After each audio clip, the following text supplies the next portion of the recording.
और बाबा ने लूट मचा रखी है, बाबा ठग है, ढोंगी है, 100 से ज्यादा मेरे ऊपर गालियां घट रखी है।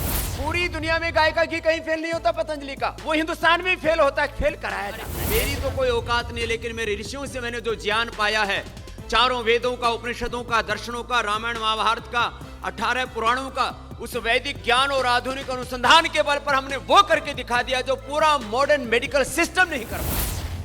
योग गुरु रामदेव बाबा यांनी आज पत्रकार परिषद घेतली। या पत्रकार परिषदेमध्ये त्यांनी अनेक गंभीर आरोप केलेत। योगाच्या बदनामीसाठी धार्मिक दहशतवाद कारणीभूत असल्याचं त्यांनी म्हटलं आहे आणि पतंजलीनं लाखो लोकांना रोजगार दिला।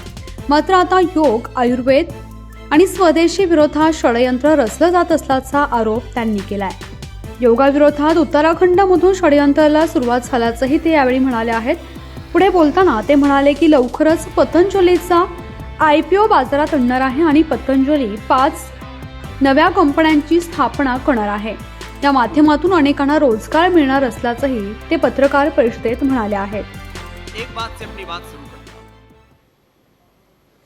किसी भी ब्रांड को, इंस्टीट्यूशन को, विश्वास को बनाने में वर्षों लग जाते हैं, जिंदगी खप जाती है।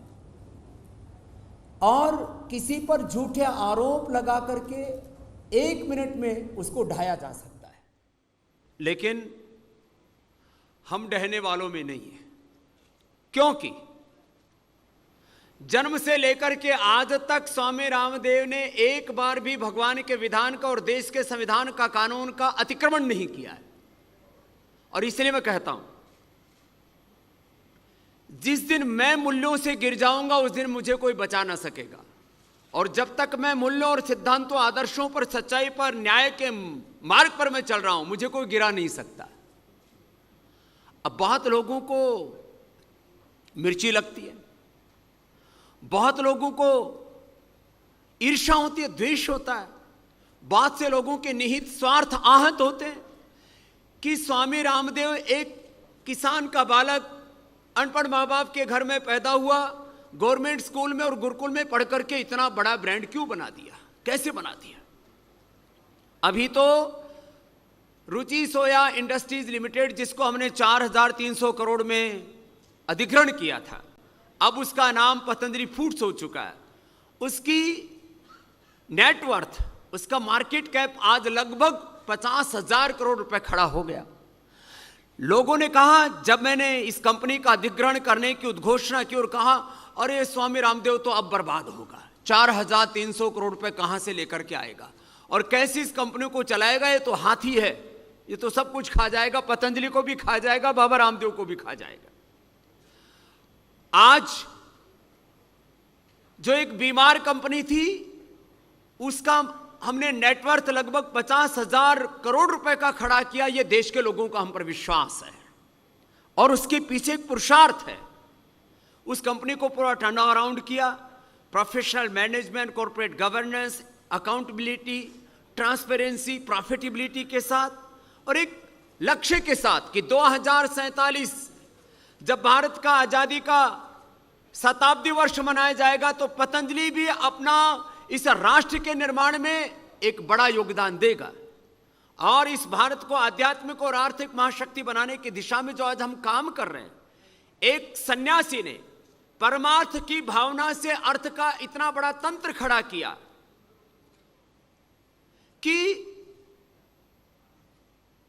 40,000 करोड़ रुपए का आज पतंजलि का ग्रुप टर्नओवर है, जो आने वाले 5 से 7 वर्षों में लगभग 1 लाख करोड़ करने का हमारा लक्ष्य है। रोजगार देने का चिकित्सा के क्षेत्र में पतंजलि वेलनेस से पहले 1,000 पतंजलि वेलनेस के IPD OPD, फिर 5-10 हजार और लक्ष्य मेरा 1 लाख पतंजलि वेलनेस के सेंटर्स देश और दुनिया में स्टैब्लिश करने का हमारा इरादा है। और पूरी दुनिया से एलोपैथी को रिप्लेस करने का मेरा संकल्प है। मैं जितना भी कर सका करूंगा, क्योंकि इमरजेंसी ट्रीटमेंट और बहुत जरूरी सर्जरी को छोड़ करके 98% एलोपैथी की जरूरत नहीं है। और उसमें बीमारियों का कंट्रोल तो हो सकता है, क्योर नहीं हो सकता। डिजीज और डिजीज के कॉम्प्लिकेशंस, ड्रग्स और ड्रग्स के एडवर्स इफेक्ट से आज पूरी दुनिया जूझ रही है। और हमने बीपी का, शुगर का, थायराइड, अस्थमा, आर्थराइटिस आदि तमाम लाइफस्टाइल डिजीज जिनको बाद में पुराने हों पर क्रोनिक डिजीज और पुराने हो जाएं तो इनकेरेबल डिजीज का तमगा लगा दिया जाता है और कह दिया जाता है इनकम्युनिकेबल नॉन कम्युनिकेबल डिजीज का कोई उपचार नहीं, उसका भी हमने उपचार करके दिखाया। फिर उस पर भी हमारे ऊपर प्रश्न चिन्ह लगते हैं कि पूरा मेडिकल सिस्टम जिसको नहीं कर सका एक स्वामी रामदेव ने क्यों कर दिया। अरे मेरी तो कोई औकात नहीं, लेकिन मेरे ऋषियों से मैंने जो ज्ञान पाया है, चारों वेदों का, उपनिषदों का, दर्शनों का, रामायण महाभारत का, 18 पुराणों का, उस वैदिक ज्ञान और आधुनिक अनुसंधान के बल पर हमने वो करके दिखा दिया जो पूरा मॉडर्न मेडिकल सिस्टम नहीं कर पाया। हमने डायबिटीज के पेशेंट को नॉन डायबिटिक किया। मैं अगले बार आपको एक लाइव कॉन्फ्रेंस करने वाला हूं यही प्रेस की, जिसमें मैंने जिनको टाइप 1 डायबिटीज पेशेंट को क्योर किया है, मैंने जिन BP, thyroid, asthma, arthritis, hepatitis, fatty liver से लेकर के वो तमाम disease, liver kidney failure patients को जिनको मैंने बचाया है, उन पेशेंट्स को भी आपके सामने लाइव लाने वाला हूं और सुप्रीम कोर्ट में हम एक केस फाइल करेंगे, ऑलरेडी कर चुके हैं, उसको थोड़ा और आगे लंबा लेकर के चलेंगे कि एक इंटीग्रेटेड पैथी की बात होनी चाहिए। केवल एलोपैथी में पूरी विश्व के आयुर्विज्ञान को समेट दिया जाए, यह तो अन्यायपूर्ण है। खैर, तो हम 5 लाख से ज्यादा लोगों को रोजगार देंगे, हेल्थ और एजुकेशन सिस्टम को एक नया आयाम देकर के हम इस देश को खाद्य तेलों में आत्मनिर्भर बनाने के लिए, जिसके लिए हमारे देश के देवतुल्य श्रद्धेय प्रधानमंत्री श्री नरेंद्र मोदी जी ने 12 हजार करोड़ की 12,000 करोड़ रुपए की सब्सिडी दी है कि देश में करीब 2.5 से 3 लाख करोड़ रुपए की हमारी फॉरेन करेंसी की हानि होती है, हमारे रुपए का डिवेल्युएशन होता, मूल्य अवमूल्यन होता हमारे रुपए का। 2.5 से 3 लाख करोड़ रुपए एडिबल ऑयल में चला जाता है। हम अपने देश को आत्मनिर्भर क्यों नहीं बना सकते खाद्य तेलों में? जो बात नेचुरल ऑयल्स की हो, वर्जिन ऑयल्स, ये सरसों का तेल, ये नारियल का तेल, ये मूंगफली का तेल, इसके साथ साथ 1 एकड़ में 4 गुना ज्यादा हम ऑयल प्रोडक्शन कर लेते हैं। पाम में 40 साल तक उसका पौधा चलता है, पेड़, और उससे हमारी जो है विदेशी मुद्रा का जो इतना भारी भरकम नुकसान हो रहा है, उससे देश को बचा पाएंगे। हम 15 लाख एकड़ से ज्यादा जमीन पर पाम प्लांटेशन करने वाले हैं।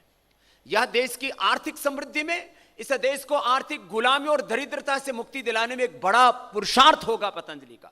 जिन लोगों को खोट नजर आती है, उन्होंने बहुत तरह से पतंजलि को, स्वामी रामदेव को बदनाम करने की कोशिश की। आपने पहले भी देखा, पतंजलि का सरसों का तेल फेल, पतंजलि का आंवला एलोवेरा फेल, और बोले कि एफएसएसआई की गाइडलाइन में फेल हो गया। दुर्भाग्य से 2 गलतियां तो एफएसएसआई से भी हुई है। आंवला एलोवेरा की ब्रिक्स को उस गाइडलाइन में डाल दिया जिसमें जो फ्रूट जूस बाजार में जो कोई अलग अलग फ्रूट्स के जूस बेचते हैं, अब इसकी ब्रिक्स वैसी आ ही नहीं सकती। ये तो आंवला और एलोवेरा का जूस आप घर में भी निकालोगे तो उसमें थिकनेस नहीं होती है। हमने गाइडलाइंस में संशोधन कराया कि आप अपने घर में निकाल के देख लो कि आंवला एलोवेरा का जूस निकालोगे तो उसकी ब्रिक्स कैसी आएंगी। इसको ब्रिक्स में फेल दिखा दिया था। हम 1 बूंद पानी नहीं मिलाते। आप जाकर के पतंजलि का प्लांट देखिए, वर्ल्ड का सबसे बड़ा फूड पार्क हम लोग चलाते हैं, वर्ल्ड का सबसे बड़ा रिसर्च सेंटर हम लोग चलाते हैं, 500 से ज्यादा रिसर्च साइंटिस्ट है हमारे पास में। और मैं कोई सरकार की आलोचना करने के लिए इस बात को नहीं कह रहा हूं, लेकिन कम से कम योग में, आयुर्वेद में, फूड सेफ्टी और फूड रिसर्च में जितना बड़ा लैब और जितना बड़ा सिस्टम, जितने बड़े यंत्र हमारे पास में, उतना बहुत से शायद गवर्नमेंट के लेबोरेटरीज में भी नहीं है। अभी एफएसएसआई की गाइडलाइन में घी के मात्र 10 पैरामीटर चेक किए जाते हैं, हम घी के 75 पैरामीटर करते हैं। और गवर्नमेंट की लैब्स कितनी फिसड्डी हैं, और फिर हमको बदनाम करने लग जाते हैं। वो आपको थोड़ा सा एक नजारा रखता हूं, फिर आगे की बात करता हूं। कुछ कोशिश तक नहीं की, और बाबा ने लूट मचा रखी है, बाबा ठग है, ढोंगी है, 100 से ज्यादा मेरे ऊपर गालियां घट रखी हैं। आरोपों का कि आंधी से मुझ पर चलाई जाती है, हिमालय खड़ा कर दिया जाता है झूठ का कि स्वामी रामदेव कोई जैसे अपराधी और आतंकवादी हो। बैच नंबर BKD 21158 सितंबर 2021 में यह मैन्युफैक्चर किया गया था पतंजलि गाय का घी। और उसमें क्या दिखाया गया, धनसोली उत्तराखंड के अंदर एक जगह है, वहां से सैंपल पिक किया गया और रुद्रपुर की लैब में भेज दिया गया, जो NABL द्वारा RM वैल्यू किसी भी चीज की जांच अधिकृत ही, जबकि फेल नहीं था, फेल कर दिया क्योंकि उनकी लैब ही फिसड्डी है, जिसके अंदर टेस्ट किया गया कि हमारा वैल्यू 21 दिखाया गया। फिर हमने उसको अपील की, जैसे लोअर कोर्ट में किसी के को न्याय ना मिले तो हाई कोर्ट में, हमने हायर अथॉरिटी को लिखा तो गाय, अरे बोले तो पतंजलि गाय का घी तो पास हो गया, पास तो था ही, तुमने षड्यंत्र पूर्वक फेल किया। फिर बोले तो इससे तो हमारा जो है जो पूरा जो सरकारी विभाग ही सत्ते में आ जाएगा, तो बाबा को फेल करना है। तो क्या किया, फैटी एसिड प्रोफाइल का एक नया सगुफा छोड़ा गया, जबकि सरकार की गाइडलाइन के अनुसार 30 जून 2024 को जो फैटी एसिड की गाइडलाइन स्टैंडर्ड्स लागू होने थे, उनको हम पर 3 साल पहले लागू कर दिया गया। और 12 प्रकार के जो फैटी एसिड प्रोफाइल्स हैं, जिसके अंदर सैचुरेटेड एसिड होता है जो कि जमने वाला होता है, कम जमने वाला जिसको मोनो अनसैचुरेटेड एसिड बोलते हैं, उससे भी कम जमने वाला पोलो अनसैचुरेटेड एसिड बोलते हैं। कुल मिलाकर के सैचुरेटेड एसिड 8 प्रकार के और 2-2 प्रकार के मोनो और पोलो ये एसिड प्रोफाइल करवाया गया। तो फैटी एसिड प्रोफाइल में C8 और C14 उसमें हमें फेल दिखाया गया, उसमें C18-3 में भी फेल दिखाया गया। हमने सारी रिपोर्ट अपनी पतंजलि फूड्स की जो है वेबसाइट के ऊपर डाली हुई है। सारी प्रोफाइल में फैटी एसिड प्रोफाइल ही नहीं, गवर्नमेंट के पैरामीटर 10 हैं, 75 पैरामीटर्स को हम स्टैंडर्डाइज के आधार पर हम चलते हैं। वो सारे स्टैंडर्ड्स में पतंजलि गाय का घी पास है, लेकिन षड्यंत्र पूर्वक फेल दिखाया गया। अब कैसे खेल दिखाया, अब वो आपको बताता हूं। पतंजलि का गाय का घी तो ऑस्ट्रेलिया भी जाता है, आबू धाबी दुबई में भी जाता है। पतंजलि गाय का घी तो कोरिया, साउथ कोरिया से लेकर के और पूरा Australia, Europe, UK, USA, Canada और साउथ अफ्रीका भी जाता है। मुस्लिम देशों से लेकर के, ईसाई देशों से लेकर के, कम्युनिस्ट देशों से लेकर के चाइना में भी जाता हमारा घी।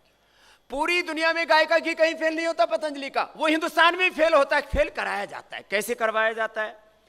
अब FSSAI ने गाइडलाइन दी कि C8 0.4 से लेकर के 1.5 तक होना चाहिए।